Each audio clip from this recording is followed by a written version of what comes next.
بالله من الشيطان الرجيم. بسم الله الرحمن الرحيم. واذكروا الله في أيام معدودات فمن تعجل في يومين فلا إثم عليه ومن تأخر فلا إثم عليه لمن اتقى واتقوا الله واعلموا أنكم إليه تحشرون. ومن الناس من يعجبك قوله في الحياة الدنيا ويشهد الله على ما في قلبه وهو ألد الخصام. وإذا تولى سعى في الأرض ليفسد فيها ويهلك الحرث والنسل والله لا يحب الفساد.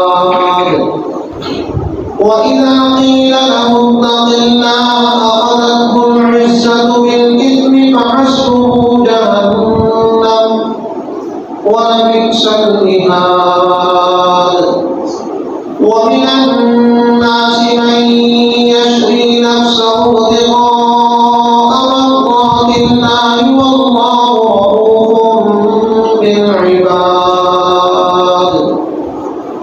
يا أيها الذين آمنوا ادخلوا في السلم كافة ولا تتبعوا خطوات الشيطان إنه لكم عدو مبين. فإن زللتم من بعد ما جاءتكم البينات فاعلموا أن الله عزيز حكيم. هل ينظرون إلا أن يأتيهم الله في ظلل من الغمام والملائكة وقضي الأمر وإلى الله ترجع الأمور. صدق الله العظيم. واذكروا الله اور تم ذکر کرو اللہ تعالیٰ کا فی ایام معدودات چند گنتی کے دنوں میں. فمن تعجل فی یومین بس جو شخص جلدی کرے 2 دن میں فلا اثم علیہ بس اس پر کوئی گناہ نہیں. ومن تأخر اور جو شخص اس سے تاخیر کرے فلا اثم علیہ بس اس پر بھی گناہ نہیں ہے. لمن اتقى اس شخص کے لیے جو تقوی اختیار کرے. واتقوا اللہ اور اللہ تعالیٰ سے ڈرتے رہو. واعلموا اور جان لو انکم بے شک تم لوگ الیہ تحشرون اسی کی طرف جمع کیے جاؤ گے. ومن الناس اور لوگوں میں سے من وہ شخص بھی ہے یعجبک قولہ کہ تعجب میں ڈالتی ہے آپ کو اس کی بات فی الحیات الدنیا دنیا کی زندگی میں. ویشہد اللہ اور وہ گواہ بناتا ہے اللہ تعالیٰ کو علی ما فی قلبہ اس بات پر جو اس کے دل میں ہے. وہو الد الخصام اور حالانکہ وہ سخت جبرانو. وَإِذَا تَوَلَّى جب وہ پیٹ پھیر کر چلتا ہے سعی فی الارض لیفسد فیہا کوشش کرتا ہے زمین میں تاکہ اس میں فساد ہو جائے. وَيُهْلِكَ الْحَرْثَ اور تباہ کرتا ہے کھیتیوں کو. وَالنَّسْلَ اور چوپاؤں کی نسل کو. وَاللَّهُ لَا يُحِبُّ الْفَسَادَ اور اللہ تعالیٰ نہیں پسند فرماتے فساد کو. وَإِذَا قِيلَ لَهُ اور جب اس سے کہا جاتا ہے اتق اللہ اللہ سے ڈر.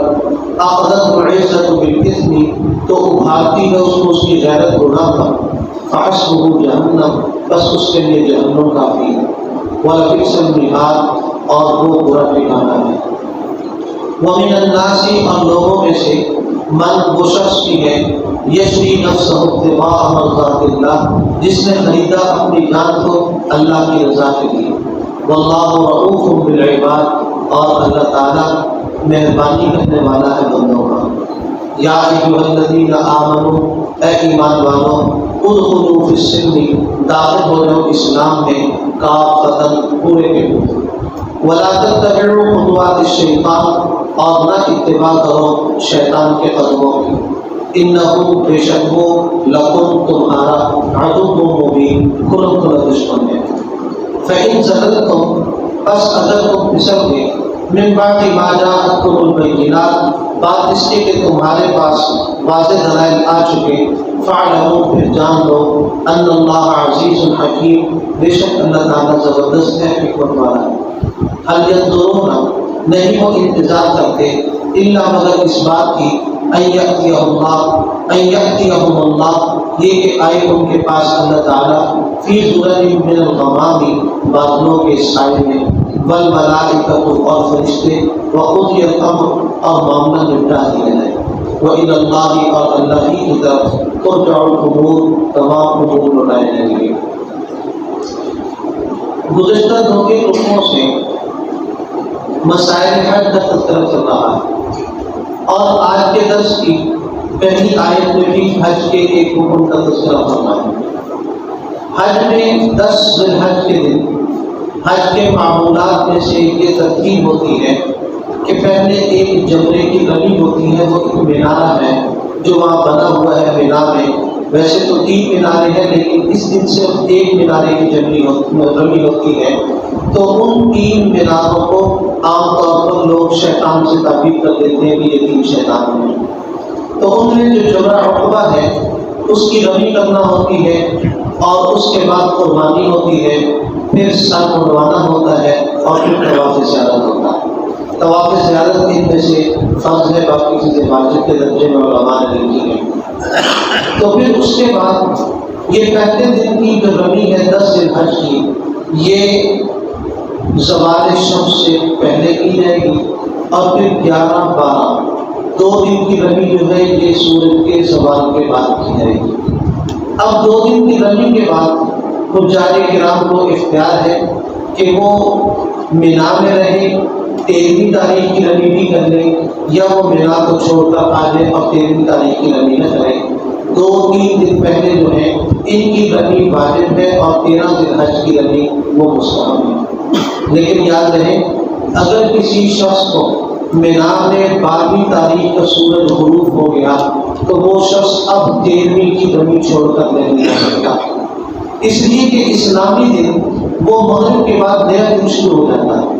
مثلا انگریزی کے اعتبار سے آج ہم سوموار میں ہیں، لیکن عربی کے اعتبار سے مغرب شروع ہو چکا ہے، تو اب 13ویں تاریخ شروع ہو چکی ہے، تو 13ویں تاریخ کے شروع ہونے کے ساتھ 13ویں کی رمی بھی اس پر لازم ہو چکی ہے، اب وہ اس رمی کو چھوڑ کر نہیں آ سکتا۔ اگر کسی نے چھوڑنا ہے تو سورج غروب ہونے سے پہلے چھوڑ کر چلا جائے۔ تو اللہ تعالیٰ نے اسی کا تذکرہ کیا، فرمایا فمن تعجل فی یومین، جو آدمی جلدی کرے 2 دن کے بعد ہی واپس آ جائے، 11-12 تاریخ کے بعد، فلا اثم علیہ، اس پر کوئی گناہ نہیں۔ ومن تأخر، جو اس سے مؤخر کر لے، یعنی 13 کی رمی کو بھی شامل کر لے، فلا اثم علیہ، اس پر کوئی گناہ نہیں۔ دونوں کے لیے گناہ نہیں ہے، شرط دونوں کے لیے یہی ہے لمن اتقى، کہ وہ تقوی اختیار کرے، واتقوا اللہ، اور اللہ تعالیٰ سے ڈرتے رہیں، واعلموا، اور اس بات کا پکا ایمان رکھو اور جان لو، انکم الیہ تحشرون، کہ بے شک تم سب کو اسی کی طرف جمع ہونا ہے۔ آگے ایک شخص کا ذکر کیا، فَمَا وَمِنَ النَّاسِ مَن يُعْجِبُكَ قَوْلُهُ فِي الْحَيَاةِ الدُّنْيَا، بندوں میں سے ایک ایسا بھی ہے جس کی بات آپ کو دنیا کے اعتبار سے تعجب میں ڈال دیتی ہے۔ پہلے بھی ایک بندے کا ذکر ہوا، وہ یہ تھا کہ وَمِنَ النَّاسِ مَن يَقُولُ رَبَّنَا آتِنَا فِي الدُّنْيَا، کہ ایک بندہ وہ بھی ہے جو کہتا ہے یا رب جو مجھے دینا نا دنیا میں دے دے، فَمَا وَمَا لَهُ فِي الْآخِرَةِ مِنْ خَلَاقٍ، آخرت میں اس کا کوئی حصہ نہیں۔ اور یہاں بھی ایک بندے کا ذکر ہو رہا ہے، یہ بندہ مفسرین نے اس کا نام اخنس بن شریح لکھا ہے۔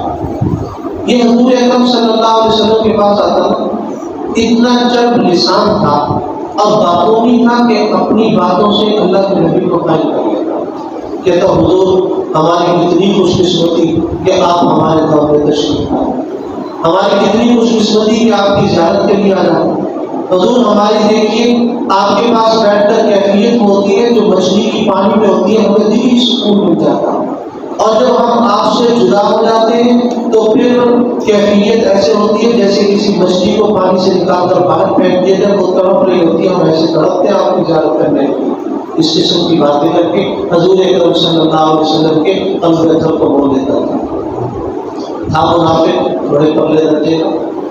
اور پھر یہ مسلمانوں کے ساتھ حرکت یہ کرتا، مسلمان جیسے آج کل ہمارے یہاں فصل گندم کی آتی ہے، عرب کی دیگر فصلیں تھی، تو فصلوں کے گٹھے وغیرہ بنا کے جو کٹائی کر کے رکھتے ہیں نا، یہ شام کو چپکے چپکے سے مسلمانوں کے ان گٹھوں کو جا کے آگ لگا دیتا، اب ان کی فصل تباہ کرتا، خراب کرتا۔ وہ بیچاروں نے گٹھے بنا کر رکھے ہوئے ہیں فصل کے کہ صبح اس کو گالیں گے نکال لیں گے، یہ جا کے آگ لگا دیتا۔ اور پھر کھیتوں میں رات کے وقت کسی کی بکری چلتی ہوئی مل گئی، اس کی ٹانگیں کاٹ دیتا، کسی بیچارے کی اونی پھرتی ہوئی مل گئی، اس کی ٹانگیں کاٹ دیتا، کسی کا گھوڑا فصلوں میں پھرتا ہوا دکھائی دیا، اس کی ٹانگیں کاٹ دیتا۔ یہ عجیب حرکتیں کرتا تھا، اور جب دیکھا گیا تو یہی اخنس بن شریح نکلا۔ لوگوں نے اس کو روکنے کی کوشش کی، ایک آدمی نے کہنے لگا تو کون ہوتا ہے مجھے روکنے والا، میرا جو جی چاہے گا بتاؤں۔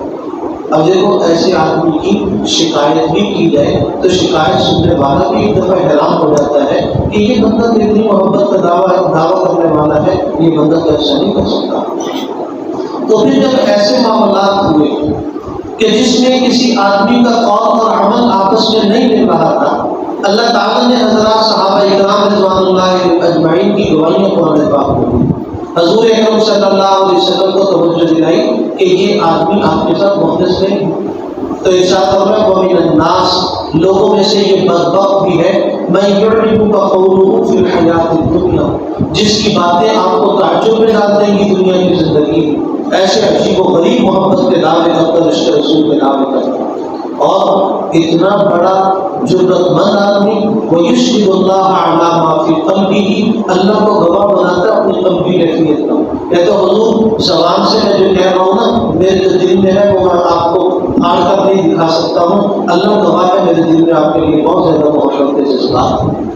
اور میں بہت عدد الخصام، یہ بد نصیب ایسا ہے بہت سخت جوانوں کے سمراٹ، غریب مسلمانوں کو آنکھیں بھی دکھاتا ہے۔ اور حضور اکرم صلی اللہ علیہ وسلم نے ارشاد فرمایا ابغض الرجال الی اللہ عدد الخصام، اللہ تعالیٰ کے ہاں انسانوں میں مردوں میں سب سے مبغوض اور برا آدمی وہ ہے جو جھگڑالو ہو، کوئی آدمی اس کو چھیڑتا نہ ہو، کوئی آدمی اس سے بات نہ کر سکتا، اس کو پتا ہے یہ چلتی ہوئی مصیبت میرے گھر میں پڑ جائے گی، ایسا بد اخلاق آدمی اللہ تعالیٰ کو بہت زیادہ مبغوض ہوتا ہے۔ اور فرمایا نبی وَإِذَا تَوَلَّىٰ سَعَىٰ فِي الْأَرْضِ، جب آپ کی مجلس سے اٹھ کر جاتا ہے نا تو زمین میں فساد مچاتا ہے، وَيُهْلِكُ الْحَرْثَ، لوگوں کی کھیتیوں کو ہلاک کرتا ہے، وَالنَّسْلَ، ان کے جانوروں کی نسلیں خراب کرتا ہے، ان کی کھوجیں کاٹ دیتا ہے، وَاللَّهُ لَا يُحِبُّ الْفَسَادَ، اللہ تو فساد کو پسند نہیں کرتے، جب فساد نہیں پسند فرماتے تو پھر اللہ تعالیٰ فسادی کو بھی پسند نہیں فرماتے۔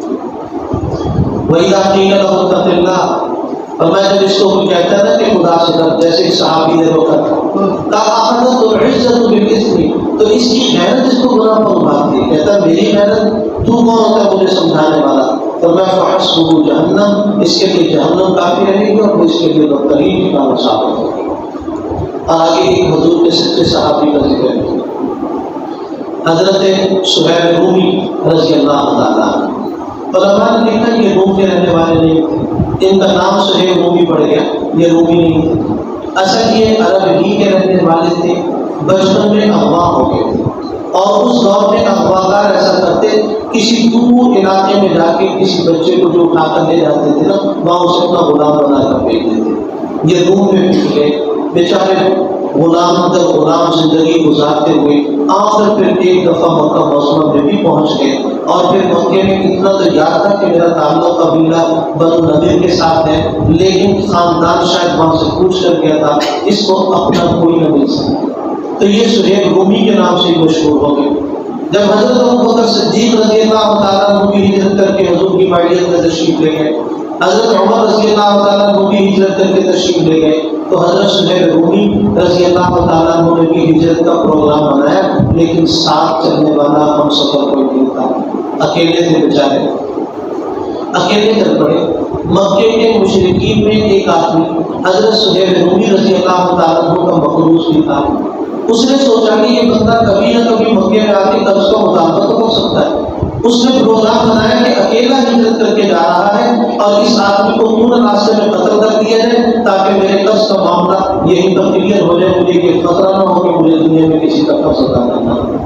اس نے چند اوباش لوگوں کو جا کر ابھارا, کہنے لگا تمہیں کوئی شرم ہے, کوئی غیرت ہے تمہارے اندر, کوئی حمیت ہے خاندان کی؟ ابو بکر بھی چلے گئے, عمر بھی چلے گئے, قرآن بھی چلا گیا, قرآن بھی چلا گیا, تب وہ دیکھو اکیلا جا رہا ہے, اس سے بھی نہیں نپٹ سکتے, سہیب سے تو نپٹنا.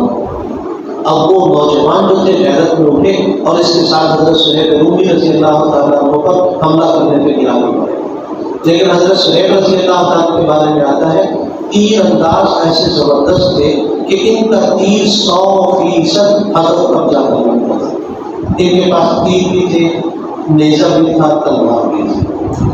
انہوں نے جب دیکھا میرا تعاقب ہوا پیچھا تو یہ پہاڑ کی ایک چوٹی پر چڑھ کر بیٹھ گئے اور ان لوگوں سے کہا دیکھو اگر میرا پیچھا چھوڑ کر جاتے تو ٹھیک, ورنہ میں اوپر سے مجھے یہ تو یقین ہے کہ مجھے مرنا ہے, لیکن میں تیر برساؤں گا. یہ میرے سامنے تیر پڑے ہیں, تیر نکال کر تو سے رکھ لیے, تب سے نکال کر رکھا, پر میں میرے سامنے تیر پڑے ہیں, جتنے تیر ہیں نا کم از کم اتنے بندے تو تمہارے معلوم ہونا. اور پھر اس کے بعد میرے پاس نیزہ بھی ہے, پھر میرے پاس تلوار بھی ہے, جتنے مار سکا ماروں گا, پھر اس کے بعد تم مجھے مار دو, شہید کر دو, یہ تمہاری بات. اور اگر واپس چلے جاؤ تو عافیت ہوگی. تو وہ کسی نے لکھا تھا آمدن بسر مقصد, وہ پھر مقصد پر آیا. وہ کافر جس نے قرضہ دینا تھا کہنے لگا کہ ہم آپ کو ایک شرط پر ہجرت کرنے کی اجازت دیں گے. تو میں کیا شرط ہے؟ کہنے لگا وہ جو آپ نے میرے پیسے لینے ہیں وہ معاف کر دو, میرے مجھ سے جو پیسے لینے ہیں وہ مجھے معاف کر دو. حضرت میں تجھے معاف کر دوں. اور ایک روایت میں ہے کہ کچھ پیسے اور بھی مکے میں آپ چھوڑ کر آئے تھے, باقیوں کو بھی کچھ دینا تھا, تو ان سے کہا کہ جاؤ فلاں جگہ پر میرا مال پڑا ہے وہ تو مجھے دینا. مکے والوں سے یہ سنا کی اور انہیں واپس بھیج دیا. آپ مدینہ طیبہ ہجرت کر کے تشریف لے گئے. جب حضور اکرم صلی اللہ علیہ وسلم کی بارگاہ میں حاضر ہوئے, سارا قصہ کاروائی بیان کی, تو جناب رسول اللہ صلی اللہ علیہ وسلم نے ارشاد فرمایا ربح البیع یا ابا یحییٰ, اور میں ابو یحییٰ تیری تجارت تو بہت کامیاب ہے, بڑی نفع بخش رہی, ایمان بچا لیا, زندگی بچا لی, پیسہ آنے جانے چیز اللہ پھر عطا فرما. تو ان کی تعریف اللہ تعالیٰ نے فرمائی.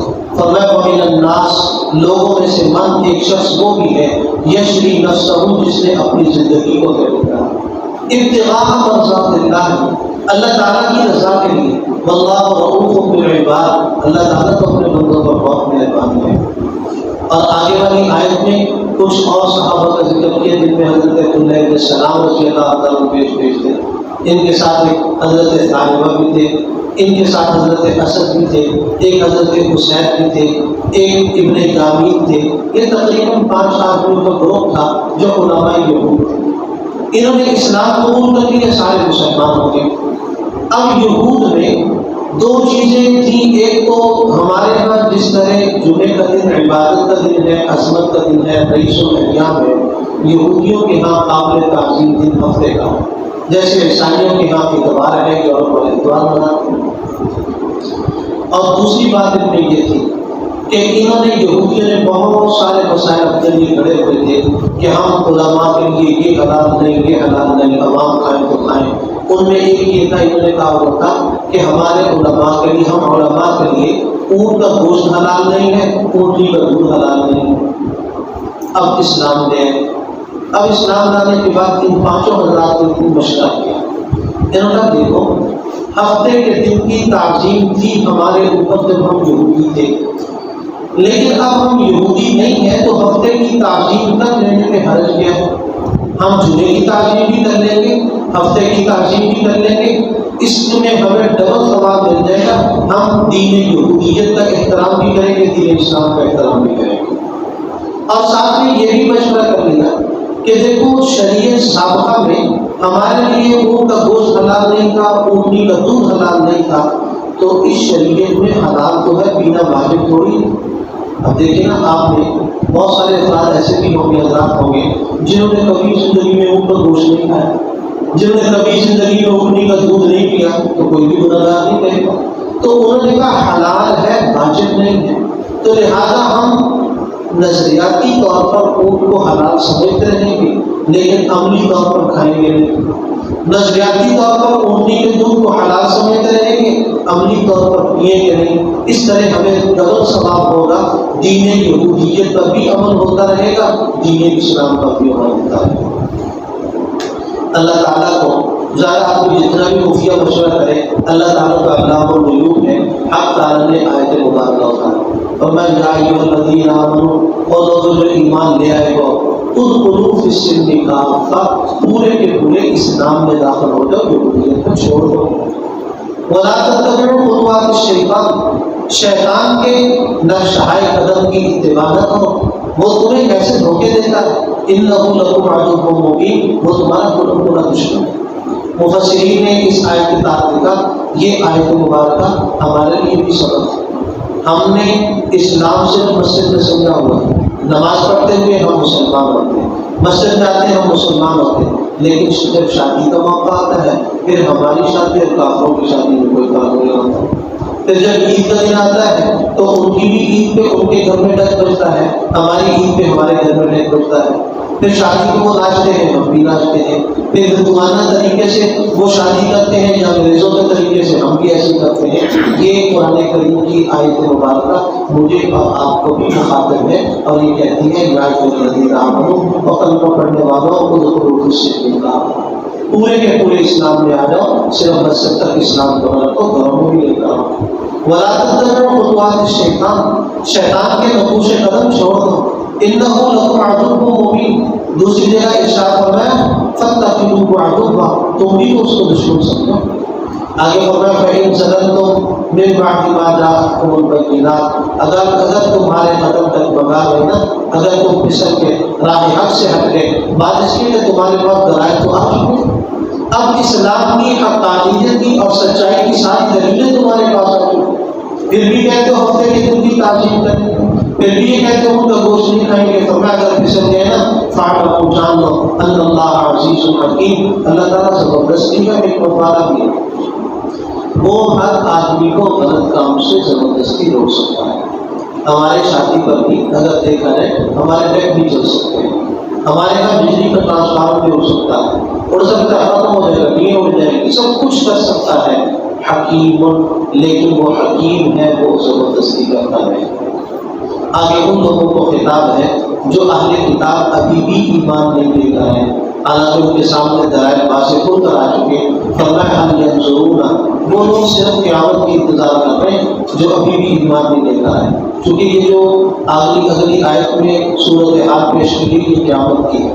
فرمایا یہ کہ اللہ تعالیٰ آئیں گے ان لوگوں کے پاس بادلوں کے سائے میں, بادلوں کے سائے میں جو فرشتے آتے ہوئے دکھائی دیں گے. جب قیامت آنی ہے پھر حق تعالیٰ کا تب تمام نشانی کی دنیا میں آئے گا کہ فرشتے اتر رہے ہوں گے, اور جب ان میں دیکھا جائے گا تو حق تعالیٰ شان و بھی جلوہ فروز ہوگا. فرمایا کہ اس وقت کا انتظار کرتے کہ اللہ تعالیٰ اترے, بل ملائکہ کو فرشتے آ جائیں, وقضی الامر, اور اس کائنات کی بساط کو لپیٹ لیا جائے. وَإِلَى اللَّهِ تُرْجَعُ الْأُمُورُ, فرمایا تمام امور کو لوٹ کر اللہ تعالیٰ کی طرف جانا ہے. اللہ تعالیٰ سے الحمد للہ رب العالمین الرحمن الرحیم مالک یوم الدین. اللهم صل على سيدنا ومولانا محمد وعلى آل سيدنا ومولانا محمد وسلم. ربنا آتنا في الدنيا حسنة وفي الآخرة حسنة وقنا عذاب النار. ربنا لا تزغ قلوبنا بعد إذ هديتنا وهب لنا من لدنك رحمة إنك أنت الوهاب. واعف عنا واغفر لنا وارحمنا أنت مولانا فانصرنا على القوم الكافرين. اللهم أدخلنا الجنة بغير حساب, اللهم أجرنا من النار, اللهم وفقنا لما تحب وترضى. اللهم إنك عفو كريم تحب العفو فاعف عنا. اللهم إنا نجعلك في نحورهم ونعوذ بك من شرورهم. اللهم اقض حاجاتنا, اللهم اشف مرضانا, اللهم اغفر لموتانا. صلى الله تعالى على خير خلقه محمد وآله وأصحابه أجمعين. آمين.